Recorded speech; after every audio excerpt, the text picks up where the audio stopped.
Today we're going to open the bridge a little bit earlier than we intended. The bridge is a stayed cable style bridge. It's got the longest main span in the Western Hemisphere, and it will be that way for some time because there's no other bridge under construction now with a longer span. It's founded on deep drill shafts in the Mississippi River. They go almost 200 feet deep. And if you take from the tip of the drill shaft to the top of the tower, it's almost as tall as the state capitol building. It's taken a little over 4 years, and we've had to fight the river, we've had to fight bad weather, but generally speaking, it's just a process of building one piece on top of the next piece in a logical order. This is a design-build project that the department started in 2006, and we're here today to open this bridge. The bridge final cost is in the area of $409 million, but it's about approximately between 14 and 15 miles of roadway and bridge that connects West Feliciana Parish and Pointe Coupee Parish. I've been waiting for this thing for 50 years, I believe. I was know if I was going to make it or not. You want to be the first to cross over from this side of the river? I just want to go across, and that's all. Whether I'm first or not, it doesn't make any difference. I just want to go across and come back. What's this bridge going to mean to you? Well, I think it's going to mean a lot for everybody around here. I think it's going to open up, our parish and San Francisville, that area over there. I really do. I think it's going to be a big plus. What's the bridge going to mean to you on a regular daily basis? That you don't have to cross a boat anymore, which a lot of people will be very happy. Yes!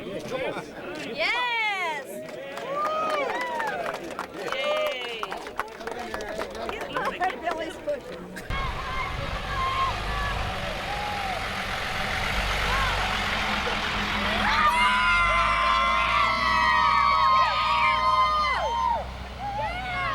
Getting across this bridge with these students here, it doesn't get any better than that. It's a beautiful day, and it's just a great opportunity for our parish as well as Pointe Coupee and really the entire state. This is a wonderful opportunity, very historic, and as you can see the excitement here, there's no place I'd rather be.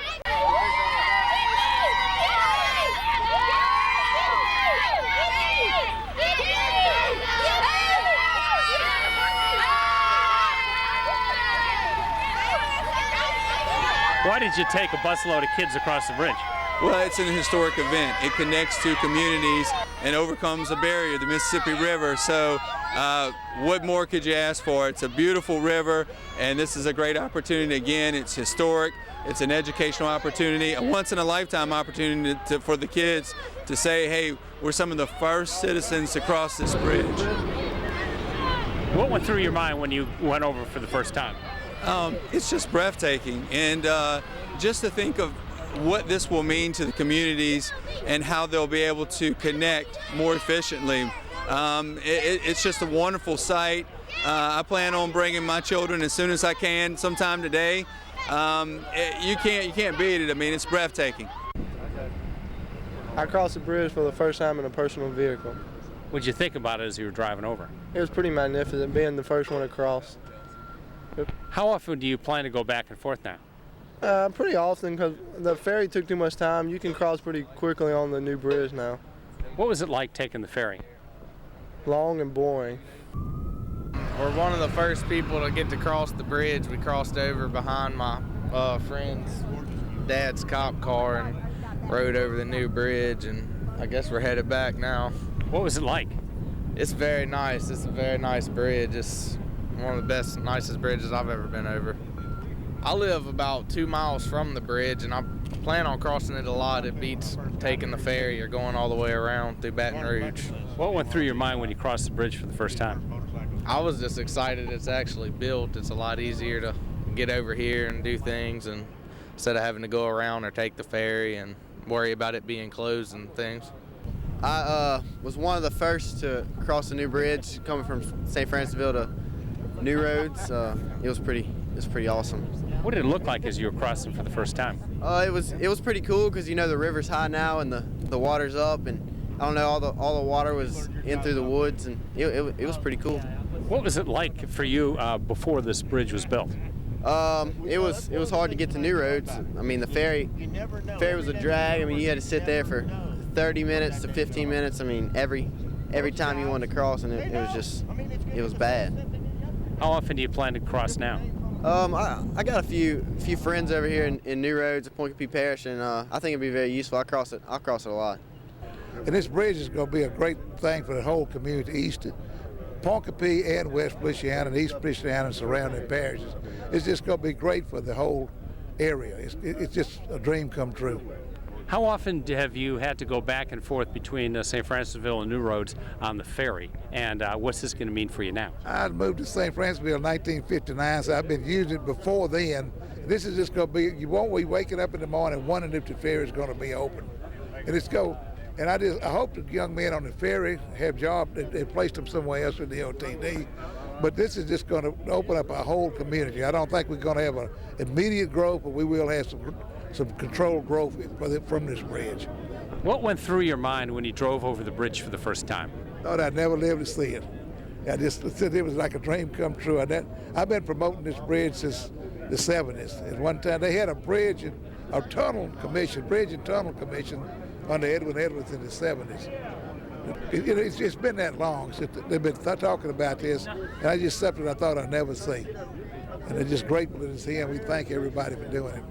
How often do people from New Roads go to St. Francisville and vice versa, and what will this mean for them? I believe we probably go across the river more, but we have the state prison, 2 paper mills on this side of the river. We have the power plants. It's so much people work that depend on this ferry to go back and forth to work, and when the ferry's down, it's a real inconvenience. In my house, from the west side, I can almost see my house, but when the ferry's down, I have to go 70 miles to get there. It's just a dream come true, and it's going to really help the economy in both parishes. It's definitely going to be an economic driver for Pointe Parish. We have a lot of work yet to do here in Pointe to ramp up for this opening. It kind of came a little quicker due to the high water in the river, but we're really looking forward to this opening. We've been looking forward for 20 years now. What kind of an impact is this going to have economically on your parish? We're anticipating, we've already got a super Walmart wanting to locate here. We're talking with other big box stores such as the Walgreens and the CVS's. So we're thinking that stores like that will want to open in Pointe Parish. And we're looking forward to it. We have some zoning issues and stuff that we're going to have to resolve to meet some of the demands and protect Pointe from that growth. But it will be, without question, the biggest thing that's happened in Pointe since I would think the opening of NRG and Big Cajun 1 and 2. What went through your mind when you went over the bridge for the first time? Well, I was always a believer, having been involved with it through the Zachary Taylor Parkway since '93 when I came on the police jury. But listen to the naysayer saying it was never going to open. What I always felt like it was going to happen. I was a proponent for it, and I just felt like it was. My beliefs came true, and I was really felt I had a great feeling that of accomplishment, of a positive thing for Pointe. It's just a fantastic job. It's a cable-stayed bridge. It's very unique design. It's a very large project. It's one of the first design-build projects in Louisiana. It's had all kind of challenges in terms of dealing with the Mississippi River and floods, and hurricanes, and wind and cold, and it's just been a great project. It's a beautiful bridge. You got to admit, it is just absolutely stunning.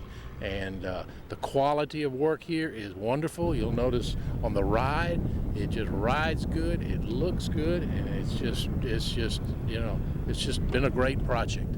What was maybe the biggest hurdle you had to overcome from an engineering standpoint?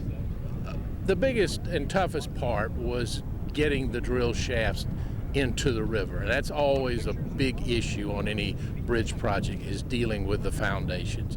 And we had periods of very high water that made it very difficult, and we just kind of fought our way through it. But once we came through all that, the rest of the project went very smoothly, and we're all happy to be here today.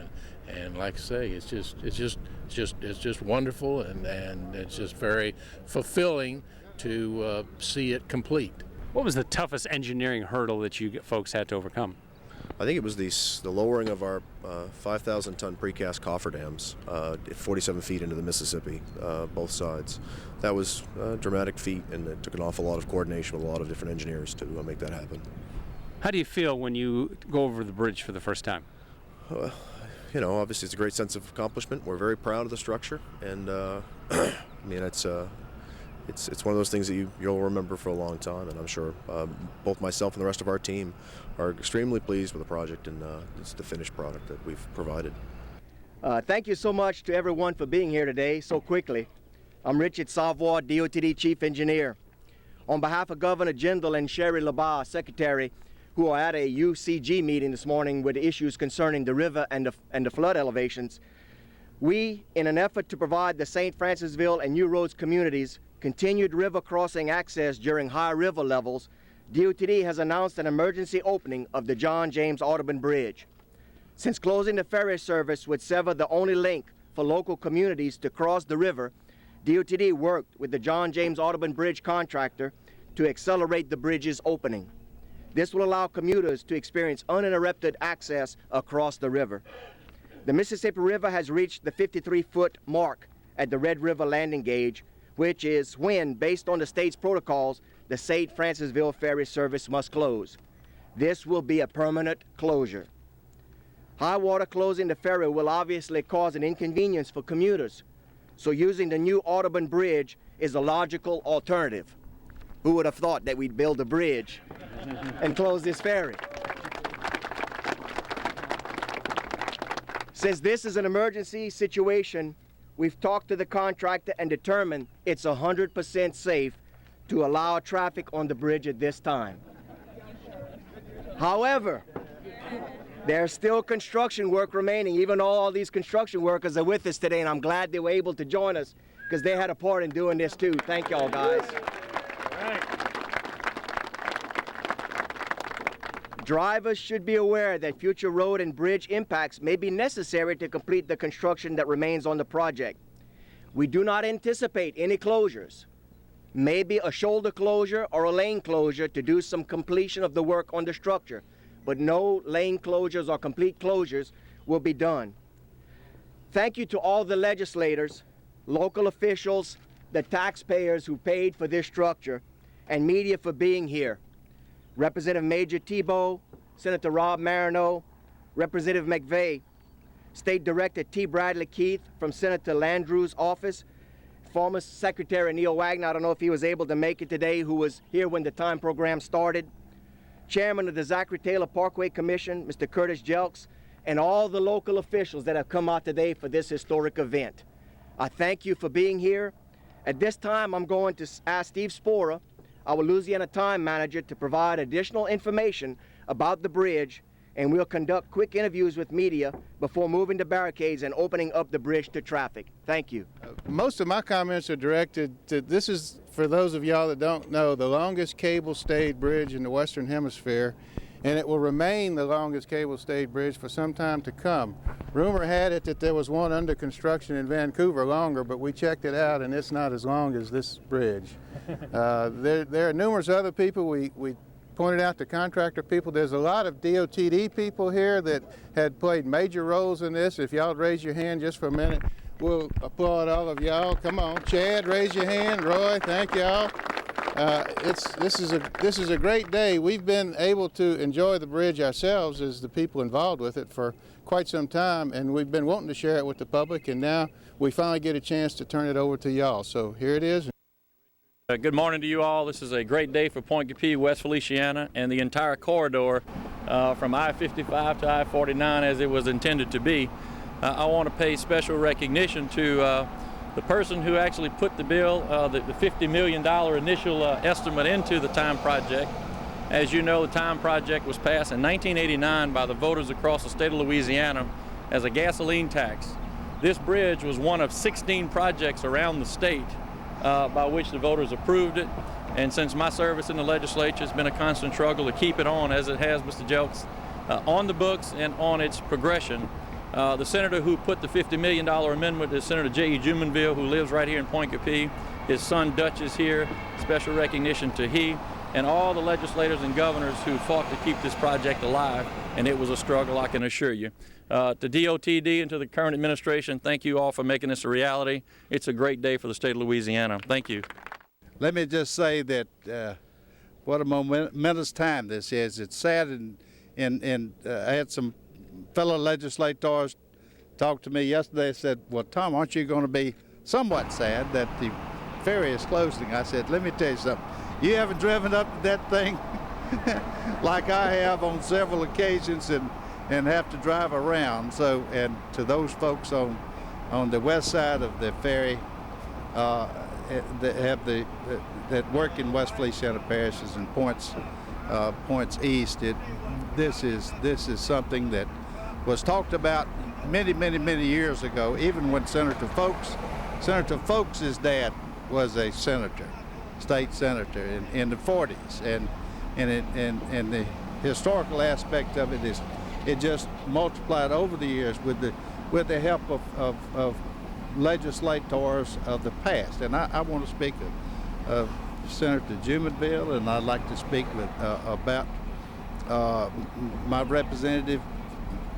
But anyway, those folks and John Travis and people like that have done the legwork, but to the governors that have followed this thing through, and especially with the threat of the high waters now, it's something that has to be done. So anyway, I'm just glad to be part of it and glad to be here today. So thank you very much. I just want to say I'm glad that I think 2 minutes ago walking up, I probably got my last call on when's the bridge going to be open.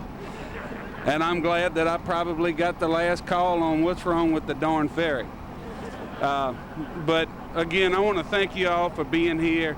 Thank all the folks who worked on this. This is just a momentous event for not only Pointe Coupee and West Feliciana, but the state. I had the opportunity to go and see the bridge a couple of weeks ago, and y'all are certainly going to enjoy the structure and traveling and just the beautiful scenery around it. And thank you to the workers who worked so hard. I was lucky enough to be elected on the tail end of this thing, and glad to be a part of it. But like you guys said, thank you for all who came before and all the citizens who pushed. This is your tax dollars at work, and although it took a little longer than we wanted to, it's a great day, and it's now open, and we can start utilizing it. Thank y'all again for coming out. What went through your mind when you drove over it the first time? Well, it's unbelievable. It's a very beautiful structure. I think the color of the towers, the contrast with the cable selection color, it's just a beautiful structure. And the contrast also between the West Feliciana terrain and the Pointe Coupee terrain is also something that adds some beautification to the project. This is magnificent. We've been all over and up and down the bridge, and we haven't been able to share it with the public, and now we can finally share it with the public. The citizens paid for this structure, and they voted for this time program back in 1989, and that was an expectation that this project was going to be built, and today the department and the contractor, ABC, delivered on this project.